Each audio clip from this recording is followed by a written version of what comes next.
It was late at night when my fiancé rushed out the door, slinging a backpack over his shoulder, his face tense as he mumbled something about an unexpected business trip. He left in such a hurry, he forgot to log out of message on his laptop. I bent down to close the screen, but my finger accidentally brushed against the touchpad, and suddenly, message threads popped up like a punch straight to my chest. Robert, my fiancé, and I were high school classmates, and we had a thing for each other back then. Later, I went abroad for college, and he got accepted into a university in New York. The distance slowly blurred everything between us. Until this year, when I returned home and saw him again at a class reunion. I learned he had been waiting for me all along. Our classmates laughed and teased, calling me his first love. Robert turned bright red, looking down, not daring to meet my eyes. He said softly, "I've been missing you like crazy, even with all the miles between us." That moment melted my heart. I fell deeply into the illusion. I thought we were perfect, that our love had survived time. But 5 minutes ago, I saw the iMessage window still open on his laptop. 2 babes in the contact list. Same profile picture, same pinned note. One was me. The other was the girl he was sweet-talking. Line after line of messages scrolled by, and my heart sank into a frozen lake, numb, cold, paralyzed. My body went stiff with the chill. Only my heartbeat thudding loudly in my ears reminded me I was still conscious. The chat history with her dated back 2 years. I opened the most recent ones, and the more I read, the more hopeless I felt. Just yesterday, he told me he had to leave urgently for a business trip, but at the exact same time, he was texting her. "Babe, come over tonight. I miss you like crazy." She replied, "But don't forget the Trojan. I'm not ready for a baby yet." I stopped breathing. So he's at a hotel right now, with her? I kept scrolling. 7 days ago, I confided in him about work. He said, "Wait for me at home." But at the same time, he texted her, "Sorry, babe, my mom's calling me for dinner. I'll be there right after. Take a shower and wait for me. I'll make it worth your while." That night, he comforted me, made up an excuse about work, but really, he left to satisfy her. 10 days ago, he lied about a company outing, but actually booked a hotel with her and ordered ultra-thin Trojans on Amazon. 2 weeks ago, he didn't reply to me, said he overslept. But in reality, he spent the night at her place and delivered the goods in the morning. Every message shattered another piece of trust. My hands were trembling, but I still screenshot the entire conversation. Then suddenly, a message from Hunter Quinn, Robert's best friend, popped up.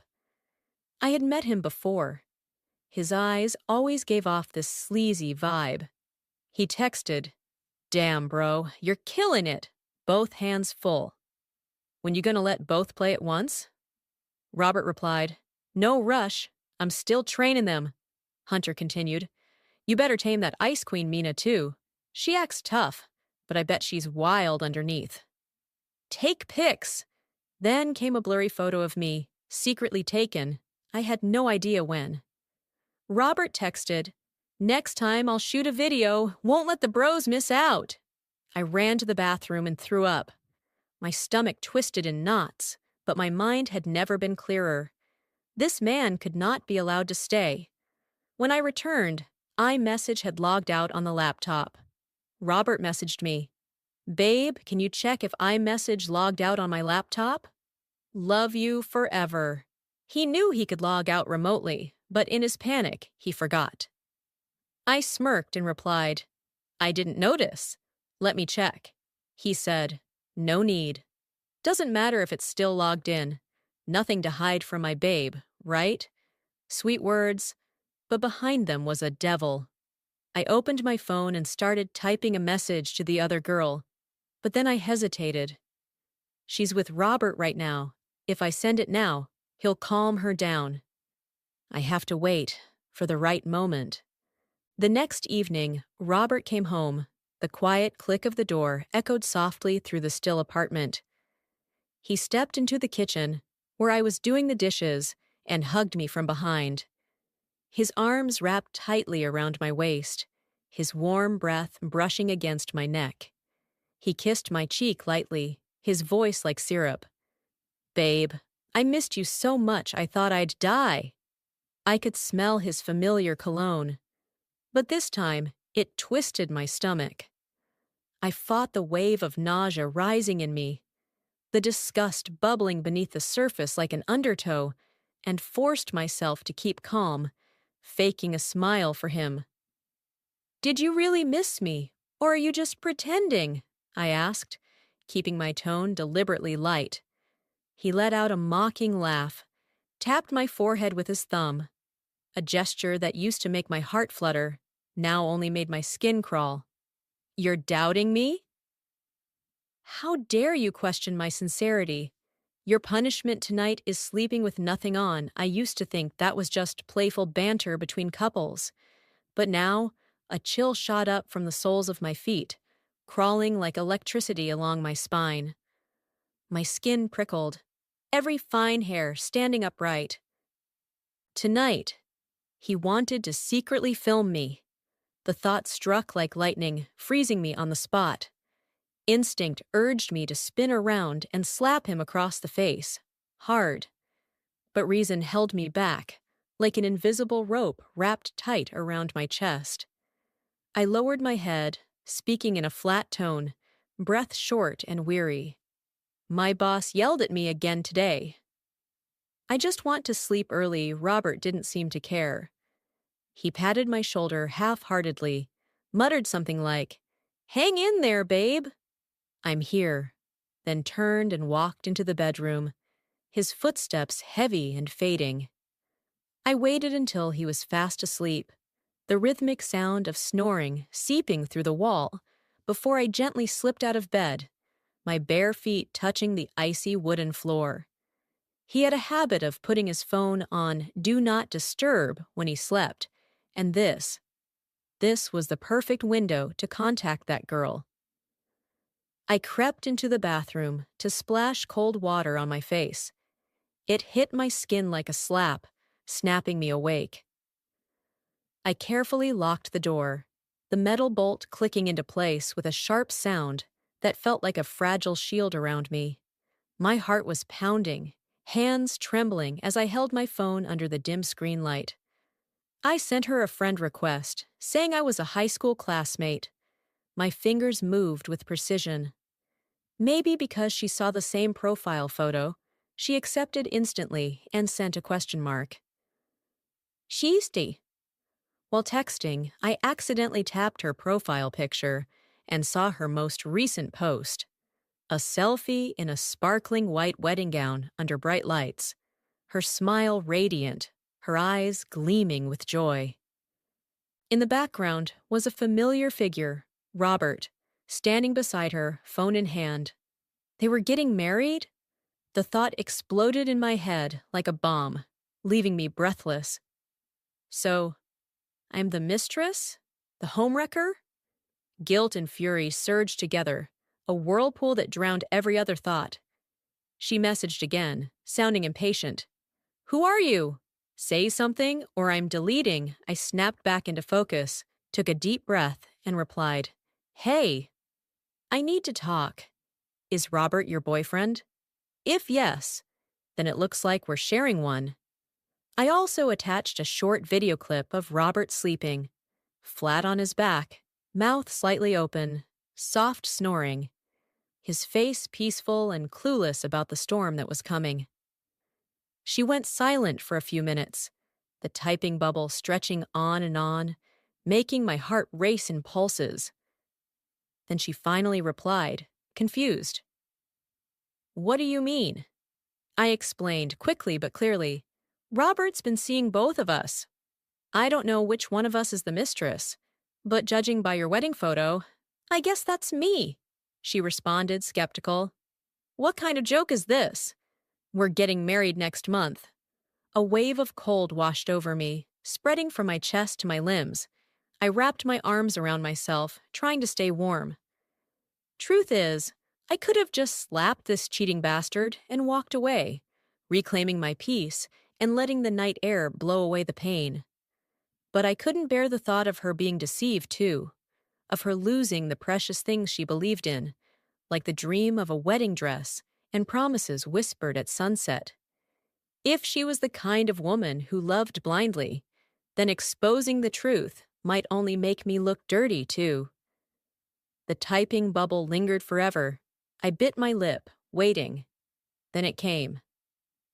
This bastard! And he still wants to get married? I'll skin him alive. We need to meet. My pounding heart finally eased, like a weight lifted off my chest. I exhaled a trembling breath and typed, "My name's Mina Taylor."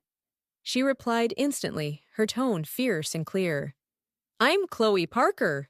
We met in private the next morning, just as the first light of day slipped through the curtains. Robert had left for work.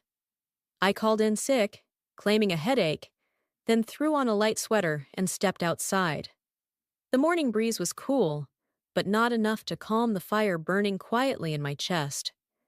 I pushed open the cafe door, the smell of roasted coffee blending with soft jazz in the background. Chloe was already there, tucked in the far corner, sunlight from the window illuminating her golden hair like a crown. She wore an emerald green silk dress, the lace-trimmed collar delicate and elegant, wealthy but not flashy. Her eyes glanced up at me, sharp but not hostile. "Mina, you're colder than I expected," she said, lips curving into a playful smile, though tension lingered in her gaze. I pulled out the chair and sat across from her, forcing a weak smile, my lips pressed tight, unable to hide the storm churning inside. Robert's betrayal felt like a dull blade, sawing over and over without drawing blood, just constant pain. I couldn't bring myself to smile for real. Chloe was straightforward. She immediately confirmed the facts with me, fast and to the point. We exchanged details about each other and what we knew about Robert, and it didn't take long to piece the whole story together. 2 years ago, Robert met Chloe through work.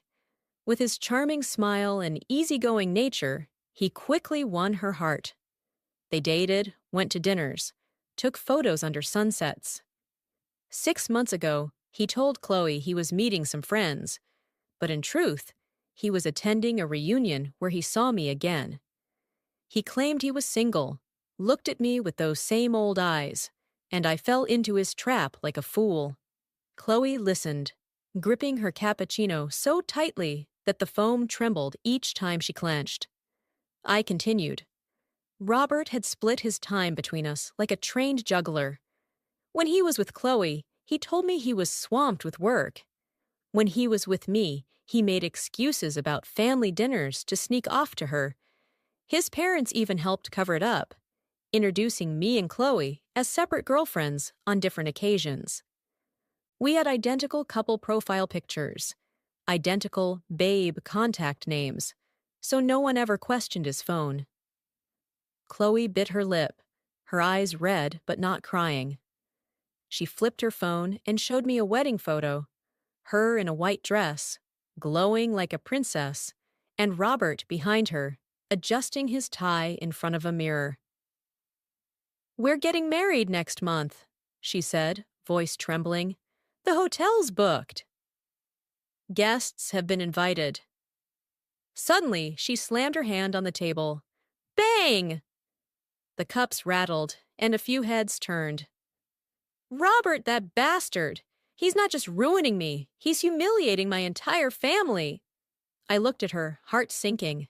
Chloe had grown up in luxury, raised in a powerful family. She'd never been hit with this kind of raw betrayal before. If it weren't for me, she might have walked into that wedding smiling, completely unaware she was being lied to. I gently placed Bee's hand over hers. Her skin was soft, but ice cold. "Call it off before it's too late," I said quietly, maybe trying to comfort myself too. Chloe looked up, her eyes suddenly alive with resolve. Call it off? You think I'll just let this slide? I raised an eyebrow, curious. What do you want to do? She clenched her jaw, her perfect white teeth sinking into her lower lip, leaving a faint red mark. I want to destroy him. I smiled, a slow, icy smile. My intention was exactly the same. A wedding would be the perfect stage to rip off Robert's mask, especially one like Chloe's, full of upper-class guests, people who could ruin a man like him with just a few whispered words. But I hesitated. This was her wedding, not mine. I didn't want to interfere, until Chloe spoke again. She leaned forward, her voice lowered, like she was letting me in on a secret. Instead of canceling the wedding, wasting the deposit, and dealing with the embarrassment, I think we could use this as an opportunity. Her eyes lit up, not with joy, but with the spark of a plan coming together. I felt my heartbeat quicken, like I just found an ally in the dark. My eyes lit up too, mirroring her resolve. Go on, I whispered, fingers gripping the edge of the table, ready to hear the plan that would change everything. Suddenly, both our phones buzzed at the same time, the sharp ding slicing through the conversation. I glanced at my screen and my heart froze. A message from Robert. Babe, today's so beautiful. I just wanted to say I miss you. I looked up and caught Chloe's eyes. She was staring at her phone too, brows furrowed, lips pressed into a tight line. We leaned in and compared our screens. The messages were identical, every word, every period, a perfect copy sent to both of us. Chloe shook her head, gripping her phone so tightly her knuckles turned white. I typed quickly, trying to keep my tone light so Robert wouldn't suspect a thing. I miss you too. Then, I looked up and saw Chloe toss her phone onto the table, the dry thud loud and blunt. You're not replying? I asked quietly, worried she'd blow the cover. Chloe's lips curled into a smug little smile, a glint of defiance flashing in her eyes. I'm a rich girl. Showing a bit of attitude isn't a crime, is it? Relax. He's too busy sweet-talking me to notice. She folded her arms, her golden hair swaying slightly as she tilted her head, confident like a queen. I nodded, but reminded her, voice dropping low. Don't forget, Robert secretly took photos of us and sent them to his friend. Be careful, Chloe's expression darkened, her eyes narrowing, jaw clenched so tight I could almost hear her teeth grind. These guys are absolute trash. We went over the plan thoroughly. Then Chloe stood up, her emerald silk dress rustling softly. She nodded at me, her eyes icy yet warm. Stay in touch, Mina, she said, then walked out with a kind of proud stride that said nothing could ever break her. I stayed behind a moment, fingers tracing the rim of my coffee cup, my heart heavy but steady with resolve. Outside the window, the light was fading, like the day itself was preparing to end. That night, I came home. Robert's cologne still lingered faintly in the air. He walked in, all over me like usual, trying to be affectionate. I made an excuse to avoid him and slipped into the bathroom to text Chloe. Not long after, Robert's phone rang. I cracked the door and saw him frown, scrolling quickly. His face changed, went pale, lips pressed tight. I need to meet my boss for a bit, he muttered, grabbed his keys and rushed out, the door slamming shut behind him. I exhaled in relief and immediately messaged Chloe. What did you just say to him? She replied with smug satisfaction in every word. I told him to show up in front of me right now or the wedding's off. Then she added a sly smile emoji. It's close to the big day. I'm just being a little needy before the ceremony. Isn't a fiancé allowed to ask for some comfort? I smiled and tapped out a quick thumbs-up emoji. Chloe followed up, her message tinged with restrained fury. He's standing outside my place right now. Looks pathetic, like some abandoned puppy. I just want to burst out there and slap him silly, Mina. What should I do? I pictured her standing behind a curtain, watching Robert under the streetlight, his shirt wrinkled, his eyes pleading. I wrote back, my tone calm but cutting. Hold back, Chloe. Save the grand finale for the wedding. Let him dig his own grave. She responded instantly. Got it. At that same moment, my phone buzzed again. A message from Robert. Babe, I can't make it home tonight. Sleep well, okay? I smirked, gently texted him something sweet in return, and forwarded the message to Chloe. A month passed quickly. With the wedding approaching, Robert spent most of his time with Chloe, running back and forth to meet her sudden demands, from buying expensive gifts to attending lavish parties hosted by the Parker family. Chloe used the excuse of pre-wedding anxiety to torment him, making him spend endlessly on dresses, decorations, and more. I could sense his frustration through his rushed texts, but that fake smile still clung to his face as he tried to appease her, eyes gleaming with greed at the thought of the Parker fortune. To avoid suspicion, Chloe and I coordinated like two actors in a play. I'd occasionally send him sweet messages, pretending to care. You must be so busy. Don't forget to take care of yourself. Meanwhile, Chloe would call him out of nowhere whenever he tried to get close to me, her voice cold and curt. Robert, I need you. He'd apologize to me in a hurry, making excuses about work. After a few rounds of this, he gave up trying, saying he'd been too busy lately, and promised he'd make it up to me once things settled down. I smiled and said, okay, silently thinking, you bastard. When this is over, hell is where you'll land. The wedding day finally came. Bright sunlight lit up the luxury hotel where the ceremony would be held. The building was grand, with marble columns and glittering crystal chandeliers, like a modern palace. Chloe had arranged everything, from tight security to a meticulous guest list. No invitation, no entry. Thanks to her, I held a gold-embossed invitation in my hand, like a golden ticket to a grand stage. Not just me, Robert's friends, colleagues, even his relatives were all invited. The more the audience, the better the show, I thought, my lips curling into a quiet smile. I deliberately wore a wide-brimmed hat and a mask, dressed in a plain black dress, no jewelry, no attention, like a shadow blending into the crowd. I chose a small table in the corner of the banquet hall, where the chandelier light couldn't quite reach. From there, I observed everything. Tables draped in white silk, glasses of wine sparkling, and the polite laughter of upper-class guests. Chloe had gone all out. Half the guests were from Robert's side, from his colleagues to his parents, and even Hunter Quinn, his smug-faced best friend. They huddled near the stage, whispering and chuckling. One of Robert's co-workers, hair slicked back with gel, laughed loudly. Robert really scored the jackpot, marrying into the Parker family. Another nodded, raising his glass. So jealous. Man's on a whole new level now. Robert's parents sat straight, their eyes gleaming with pride, as if their son had conquered the world.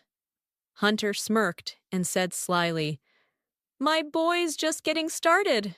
Wait till you see what he pulls next. I tightened my grip around my glass, fingers ice cold, but my mind had never been clearer. The ceremony began, the room dimmed, and soft violin music floated through the air, drawing every eye to the stage. Robert stood there in a perfectly tailored black suit, hair neatly combed, face full of fake emotion. He smiled, his eyes scanning the crowd, completely clueless about the storm that was about to hit. Then Chloe appeared, and for a moment, the entire room held its breath. She wore a high-end wedding gown, white silk hugging her figure, diamonds sparkling under the lights, but none of it outshone the radiance of her presence. Her golden hair flowed down, her eyes sharp and striking, like an angel descended, carrying a hidden blade. From afar, Chloe caught my eye and gave a slight nod, subtle but firm. I clenched my jaw, glanced at Robert, heart pounding, but not from heartbreak. A man who couldn't appreciate a beautiful, strong woman like Chloe and wasted himself on filthy games. He didn't deserve her. I pulled out my phone, fingers moving fast, and texted Robert, "What are you up to?" Standing on stage, he slyly pulled his phone from his suit pocket, glanced at the screen, then typed a quick reply, like he didn't want anyone to notice. My phone buzzed. A message from Robert. "Babe, the company's hosting a movie screening. Can't text right now. Talk later, okay?" I scoffed, lips curving but my eyes sharp as knives. "A movie, huh? Let me show you a real feature film." I looked at Chloe. She was walking slowly down the aisle, her gaze steady like a warrior heading into battle. All eyes were on her, but I knew the stage wasn't just for the bride. It was where Robert would face the truth, in front of everyone who once admired him. The room fell silent as Chloe and Robert stood side by side on the stage, the crystal lighting casting a soft glow over them like a perfect painting. Chloe, in her diamond-studded wedding dress, looked at Robert and said gently, her voice sweet but layered with meaning, "Today is the most memorable day of my life, Robert. And I have a special gift for you," Robert, still caught up in fake emotion, replied, "Thank you, babe." But before he could finish, his smile froze. The large screen behind them suddenly went dark, the room lights dimmed, and then the screen lit up again. Not with romantic wedding photos, but with raw, disgusting messages between Robert and Hunter Quinn, displayed in bold clarity. "Look at that girl in the tight dress. Damn, she's hot," read one from Hunter. Robert replied, "Go ahead, bro. I'll follow right after." Then, "Two girlfriends, each with their own style, one in each hand. And, no rush. Once I've tamed them, I'll pass one to you." Vulgar, degrading lines paired with hidden snapshots of Chloe, of me, and of random women on the street, all appeared like a public sentencing. The crowd stirred, whispers erupted into gasps, pointing fingers, and shocked murmurs. Robert's face turned pale, sweat beading on his forehead. He shouted, his voice cracking, "Who did this? Turn it off! Turn it off now!" He lunged toward the control booth, flailing his arms like he was ready to destroy it. But the technicians had locked everything down. Chloe stood still, her lips curling into a cold smirk, her voice cutting through the hall. Calm, sharp. "Do you like your gift, Robert?" Robert didn't answer. His eyes darted frantically as he tried to block the screen, but his scrawny frame was no match for a 100-inch projection. The screen kept rolling, now showing pictures of me and Robert together. Moments I once believed were love, now turned into solid proof of betrayal. The audience gaped. Some covered their mouths, others pulled out phones to snap pictures. Robert turned, eyes bloodshot, and lunged at Chloe like he wanted to grab her. But two tall groomsmen, already prepped, immediately blocked him, gripping his shoulders firmly. Chloe stepped forward, her gown rustling as she moved, head held high, smiling like a victorious queen. "You were dating both of us at the same time. Chasing my money and keeping your first girlfriend on the side. Thought you could enjoy the love of two women?" she continued, her tone sharp as blades. "You and your disgusting best friend are the perfect couple. Filthy, pathetic, absolute trash. You lived like a king off my family's money. But you think you deserved it?" Then, without hesitation, She raised her hand and hurled the wedding bouquet at Robert. He stumbled, eyes wild, unable to meet her gaze. I sat quietly in the corner, wide-brimmed hat casting shadow over half my face, a discreet smile playing on my lips. The room exploded into chaos. Whispers turned to shouts. I glanced over at Hunter Quinn, who was now slouched in his chair, head bowed, trying to disappear. But some guests had recognized him, pointing fingers. Hunter shrank further, his face red, like he wanted to crawl into the ground. Robert's friends split into two camps, some stretching their necks to film every second, phones raised, others shouting in outrage, "What the hell is this?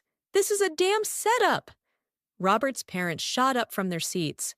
His mother slammed her wine glass onto the table, the crash of shattering glass echoing across the hall. She screamed, voice shrill and trembling with fury, "Your family is bullying my son!" "If you didn't want to marry, just say it. Why make up lies to smear him?" She pointed at Chloe, her face flushed red. "My son is kind." "He would never do something like this. Those photos are fake. I'll sue you all for defamation." Robert's father stood beside her, his face grim and tight, saying nothing, just clenching his fists in silence. Chloe stood on stage, her wedding dress glittering, but her body trembling with rage. She clenched her fists, her voice sharp and cold. "Is your son really that valuable? He's filthier than a sewer rat." Robert's mother wasn't backing down. She stepped forward and pointed at Chloe. "If you want to call off the wedding, you'll have to compensate our family for the damages." I looked at them, a wave of contempt rising in my chest. This family truly had no sense of shame. Chloe turned to me, her eyes flashing like a silent signal. I took a deep breath, removed my wide-brimmed hat and face mask, revealing my face. I gave her a reassuring smile, lips curved but eyes unwavering. Then I stood up and slowly walked toward the stage. The moment I stepped into the light, Robert froze like he'd seen a ghost. His eyes locked on me, lips trembling. "Mina." I didn't let him finish. My hand swung up and landed across his face with a loud slap that echoed through the hall, silencing everyone. Robert's mother stopped crying, stunned. "Mina!" She quickly turned to the crowd, her voice shaking. "I don't know this woman." I scoffed, standing tall, my voice clear and steady, each word slicing through the air like nails. "Don't know me?" To reassure both me and Chloe Parker here, Robert took us, one by one, to meet his parents. "How could you possibly not know?" I stepped closer to her, eyes locked. "Not only did you know, you helped him lie. You told each of us we were his first love. How many girls has he paraded through your home like that?" I turned to the crowd, my tone cutting. "You two really are the perfect role models for your son." Robert's father stammered, trying to speak, but only nonsense came out. His mother stood frozen, face pale, clutching her chest like she couldn't breathe. Robert snapped back into focus, growling, eyes bloodshot like a cornered animal. "So, you two teamed up to screw me over?" I raised an eyebrow, lips curling into a cold smile. "That's right." "So what?" Chloe added, her voice like a blade. "If you hadn't done such disgusting things, we wouldn't have had anything to screw you over with." Robert instantly shifted tactics. He turned to Chloe, grabbing her hand, voice desperate, full of fake remorse.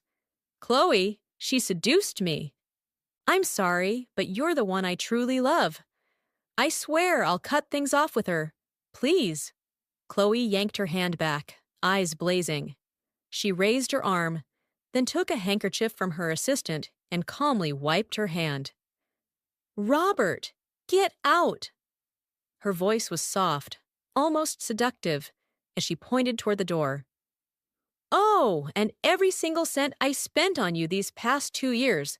Pay it back, or you'll be meeting the Parker family's top lawyers. Robert kept trying to hold on, but Chloe waved her hand, and 4 tall men in black suits appeared. With cold expressions, they marched straight toward Robert and his family. Robert struggled, yelling, "You can't do this!" But the guards dragged him away, his shoes screeching against the wooden floor. Hunter Quinn slipped quietly out the door, head down, trying to avoid the stares and whispers. The room was still buzzing, but now the gasps had turned to applause and laughter, not for the groom, but for Chloe, and for me. I stood beside Chloe on stage, the spotlight shining on us, 2 women who were no longer victims. Chloe reached for my hand, gave it a gentle squeeze, her eyes glowing. "Thank you, Mina." I nodded, lips curving into a real smile. For the first time that day. Outside, the sun was fading, but inside me, a fire had been lit. Not to burn, but to illuminate the path ahead. A path with no room for liars. The room gradually settled back into silence, leaving only the clinking of wine glasses and bursts of laughter from the remaining guests, as if they'd just watched an extravagant play, completely free of charge. Chloe stood at the center of the stage, raised her hand, and smiled brightly. "Everyone, please eat and drink to your heart's content. Today, I, Chloe Parker, am hosting. Next time I get married, I'll make sure to pick someone more trustworthy, and hotter too." Laughter filled the room. Some people applauded. Others lifted their wine glasses in cheers. The earlier tension dissolved, replaced by soft jazz music and lively conversation. Chloe stepped down, chandelier lights glinting off her like a triumphant queen. She pulled out a chair and sat beside me at my quiet corner table, hidden away from the lights where real emotions could finally show. Only now did Chloe let herself drop her guard. Her shoulders slumped slightly, and she leaned her head gently on my shoulder, her soft blonde hair brushing my cheek. She let out a quiet sigh, her voice barely above a whisper. "Mina, honestly, I'm still heartbroken. I wasted 2 whole years of my youth on a piece of trash like him." I gently patted her hand. "It's okay," I said, my voice soft but firm. "You're lovely. You're brave, and you've already made it through the worst. One day, you'll find real love." Chloe pouted, her eyes shimmering as if tears were about to fall, but she held them back and whispered, "We both deserve to be happy, right?" I nodded, locking eyes with her. "Yes, we both will be." The music floated around us. The scent of roses from the banquet table lingered in the air, and in that moment, I felt an invisible bond between 2 women who had both been deceived, now standing side by side. The wedding fiasco quickly became a viral sensation on social media, spreading from private friend groups to trending posts. Robert and Hunter became infamous for all the wrong reasons. The screenshots of their vulgar messages, their objectification of women, and Robert's two-timing habits were everywhere. Robert got fired the very next week. The email short and cold, no explanation needed. Hunter, who had a girlfriend, got dumped without mercy after she read his filthy messages. After that day, I kicked Robert out of the apartment. I gathered all his belongings and threw them into the hallway, each bag hitting the floor with a thud like a final statement. I sent him one last message. "Don't ever come back." Chloe followed through on her word. She listed every cent she had spent on Robert over 2 years, from overpriced dinners to flight tickets for his so-called business trips, and sent him an invoice. When he couldn't pay, she took him to court. Robert, cornered and broke, had nowhere left to run. Every job interview ended the same. The moment he walked in, HR recognized the groom from the wedding scandal, and the door slammed shut. Even when he made it past the initial screen, old colleagues would leak his greatest hits, and no company dared to take him in. In the end, Robert played his last card, begging. He showed up outside the Parker estate, yelling like some drama series hero. "Chloe, I love you! Give me another chance!" But Chloe just waved her hand, and the guards dragged him off, his voice fading into the night air. Pitiful. Chloe texted me right after, clearly annoyed. "Ugh, that guy disgusts me now. How did I ever think he was good-looking?" I burst out laughing, my fingers flying across the screen. "Free this weekend?" "Let's go out," she replied instantly, with a smiling emoji. "Sounds good. See you this weekend." Robert had vanished from our lives, leaving behind a costly lesson. But Chloe and I, we didn't just survive. We won. And now we were free to write the rest of our story on our own terms.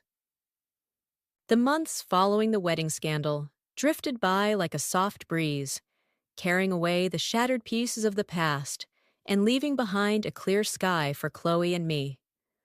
We, now close friends, often met on weekend afternoons at a small cafe near the park, where sunlight sparkled through the trees and birds chirped in harmony with our laughter. Chloe, with a smile as bright as the sun, told me about Ethan, a childhood friend of the Parker family. With his warm eyes and gentle voice, he used to be the boy she always argued with growing up. But now they were writing a new love story, slow, sincere, like late-blooming flowers opening under the autumn sun. I, Mina, also found a new beginning with Daniel, a guy I met at an art exhibit. He had messy curly hair and a kind smile, always carrying a small notebook to jot down sudden ideas. Our date nights were usually walks along the riverside, where city lights shimmered across the water. We talked about books, about travel, and about how hearts can heal after being broken. Every step beside him, I felt a quiet sincerity in the little things. A morning cup of coffee on the balcony, the shared laughter as we clumsily cooked dinner together. One afternoon, Chloe and I sat on a wooden bench in the park, watching golden leaves drift gently onto the path. Wearing an oversized sweater, Chloe leaned her head on my shoulder, her voice soft as the wind. "Mina, I don't feel heavy anymore. Ethan reminds me that real love doesn't have to be forced. It just needs the right person, at the right time." I smiled, my finger tracing the rim of my glass, feeling the coolness where the ice had melted. "Me too, Chloe." Daniel doesn't make big promises, but he makes me feel like I can just be myself. No fear, no doubt. The park was peaceful, sunlight filtering through the branches, casting patches of light and shadow on the ground, like scars that had finally healed on our hearts. Chloe told me how Ethan held her hand under the moonlight during a walk in the Parker garden, and how he shared childhood memories that made her laugh like she'd never been hurt. I told her about Daniel, about how he patiently listened to me talk about my darkest days, and how he painted me a small picture, a bird escaping a cage, soaring into a blue sky. The two of us, women once betrayed, now sat here not to mourn the past, but to welcome what lay ahead, where freedom was breath, light, and laughter no longer forced. And that wraps up today's story. Now we want to hear from you. Where are you watching from? Drop your city or country in the comments, and let's see how far these stories reach. If this story moved you or gave you chills, give it a like, share, and subscribe for more powerful stories. One last thing, rate the story from 1 to 10 in the comments. Your feedback helps us bring you even better ones next time. Thanks for watching. We appreciate you being part of this storytelling journey.